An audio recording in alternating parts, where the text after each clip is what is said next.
Ottoman Sultan Bayezid I was defeated and captured in 1402 at the Battle of Ankara by Tamerlane. And as stories were spreading that Bayezid was being used as, well, an Ottoman, the Ottoman Empire was flung into chaos as Bayezid's sons fought amongst themselves for the throne.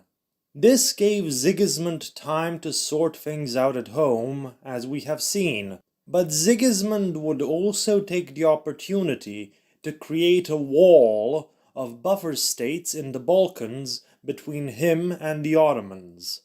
This was another purpose of Sigismund's Order of the Dragon, created in 1408. The inducted Balkanic princes, who were to act as Sigismund's anti-Ottoman buffer, along with membership in the order, received secure estates and other sources of revenue from Sigismund. Among the members was despot Stephen Lazarevich of Serbia, who gained his realm in Ottoman service, turned against the Ottomans after Ankara, swore vassalage to Sigismund, and was among the first members of the Order of the Dragon. There was Mircea of Wallachia, who had been Sigismund's friend and ally since the 1390s, and a resolute enemy of the Ottomans. And then, in that buffer system, was Bosnia, in a state of civil war between Austria and Tvrtko II. With Sigismund's support, Austria regained the throne and swore himself in vassalage to Sigismund. But just to make sure of things, Sigismund actually entrusted the protection of the southern border to what he believed were more reliable vassals and his own garrisons. Then in 1413, Hrvoje Vukčić Hrvatinić attacked another lord in Bosnia and Sigismund's vassal, for which Sigismund punished Hrvoje by stripping him of all of his titles and holdings. After failing to appeal this decision before the nobility of the realm, Hrvoje turned to the new Ottoman Sultan Mehmed I and opened the doors of his castles. The Ottomans quickly took control of a few more castles in Bosnia and began raiding into the Pannonian Basin.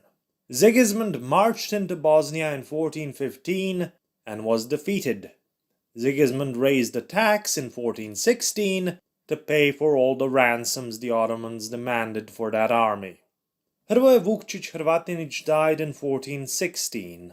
At some point during all this, King Ostoja of Bosnia flipped to the Ottomans, and Ottoman raids spread into Carniola. While all this was going on, Venice continued its takeover of the coastal communes, and nobody was there to assert Sigismund's control. And so the year was 1420, Anno Domini. All of Dalmatia is entirely under control of the Serene Republic of Venice.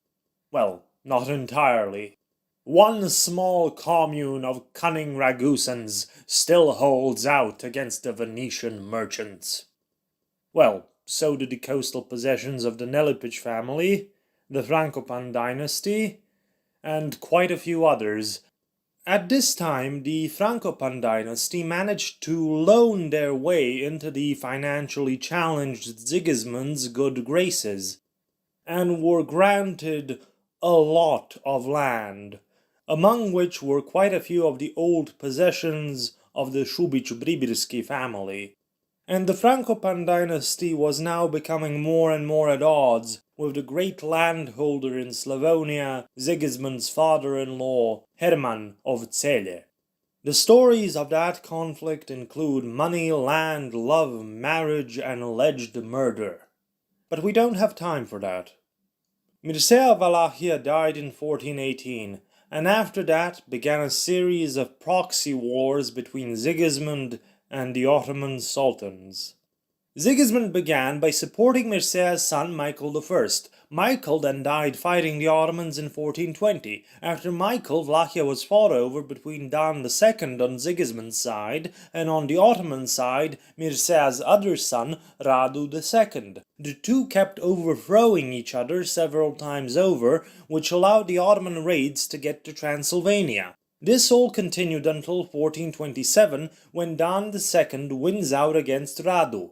Then around 1432, Ottomans invade, again, and replace Dan II with Alexander of Aldea, another son of Mircea. Sigismund invades, again, and replaces Alexander with Vlad II Dracul. Cut that out. Also, it's not him. As I was saying, Sigismund invades again and replaces Alexander with Vlad II Dracul, another of Mircea's sons, in 1436, and that's where we'll leave that for now. While all that was going on, King Tvrtko II somehow managed to reclaim Bosnia. After Austria died, Tvrtko submitted to Sigismund in 1425 as he needed help against internal enemies, and allowed Sigismund to garrison the Bosnian border. As some of you may have noticed, Sigismund's buffer system was not exactly working. The raids were breaching the buffer, and the Ottomans were eating away at it, and Sigismund was now entangled in other matters of European importance, which we will get to in due time. So Sigismund changed strategy. While the buffer was still there, he attempted to use the time to build up a wall of castles directly under his control along his southern border. In May 1426, Stephen Lazarevich, suffering from a bad foot infection, signed a treaty with Sigismund. The agreement stated that after Stephen's death, the realm of Serbia would go to another Serbian noble, George Branković, with the exceptions of the castles along the Danube, most significantly the castles of Belgrade and Golubac, which would go to Sigismund and form part of his defences. Stephen Lazarevich died in 1427, and Sigismund took over Belgrade, while Golubac had already been sold by its commander to the Ottomans. Sigismund besieged Golubac in 1428, but when Murad II arrived to reinforce it, Sigismund retreated. So Sigismund decided to build another castle near Golubac, right on the other shore of the Danube. Sigismund's castle-based defense scheme cost an unprecedented amount of money. The pressure of the Ottoman raids required a lot of castles to be upgraded and built. It required large numbers of men constantly at arms, alert and loyal, along a very long border. The economic and financial burden was enormous compared to anything that preceded it, not to mention other expenses Sigismund was incurring. Thinking that having a force of experienced fighters on the border might be a good idea, Sigismund entrusted the defense of a portion of the line to the Teutonic Knights in 1429. But then they were defeated in 1432, and because they demanded Sigismund cover their expenses, he fired them. Next to Sigismund's reliance on the foreigners and other favorites, Sigismund's defensive scheme was another point of criticism of his reign. He was criticized by the nobility of the realm of St. Stephen for being a coward, for not wanting to go on another Nicopolis-like crusade for certain glory and probable death. They also criticized him for looking to his own interests in Europe rather than the security of the realm and the defense of Christendom, for treating the realm like a piggy bank of money and men. Sigismund himself had greater ambition.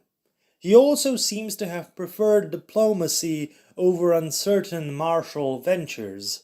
Also, he could hardly see the prospect of defeating the Ottomans without the rest of Christendom to back him up. Standing in the way of Christian unity, and standing in the way of Sigismund's own ambitions for the imperial crown, were two large crises of faith, one after the other.